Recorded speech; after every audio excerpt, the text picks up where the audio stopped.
It was just one of the many old homesteads left out here after the flood.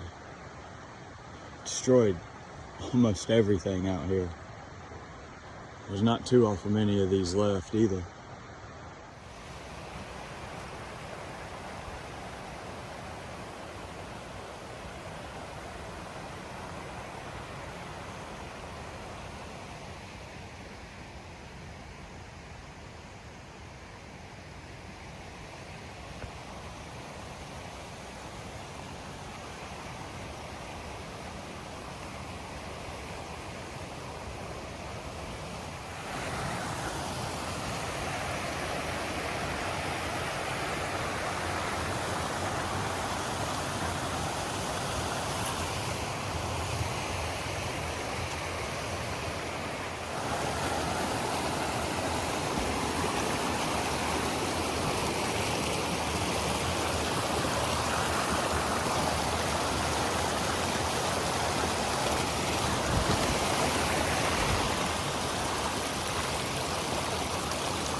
So that was the Grassy Gap Fire Road that starts off Long Bottom Road in Wilkes County, the base of Doughton Park, to the Basin Creek Trail that runs all the way up to the old Caudill Cabin. It's the only homestead left in the area after the flood that happened in 1916, which is a crazy piece of history for the area. There were, I think, 40 or 50, from what I remember reading, homesteads in the area. There's only one left in there now, the one highest up on the hill that got shielded from all the landslides and flooding that happened. Apparently the area had been hit with back-to-back hurricanes in 1916, I think it was July. And several families had already left the area. Some, luckily, were off working somewhere else. So the death toll wasn't as near as bad as it could have been. I think only 3 or 4 people had died. It was such a tragic event that happened in the first place. And some of the stories that the families passed down in interviews are crazy as to how some made it through. One woman ended up roping herself to her kids. When the water started rising, apparently, they kept going higher and higher, watching giant landslides happen around them, and waited the storm out for 3 days on a ridge, hiked the rest of the way up it and back over into Allegheny County to some of their families' houses. And those ridge lines are no joke. I've gone up them before. That's hard work. I couldn't imagine pulling children up there, but that's a whole different story. But yeah, the hike altogether, it's not bad. It's only about 10.5 miles, a little over 1,900 feet of elevation gain. And it's a lot of fun to do, about 11 creek crossings each way. So as long as you're watch what you're doing, you'll be all right. Nothing bad should happen to you. You might fall in the creek and get a little wet. It happens.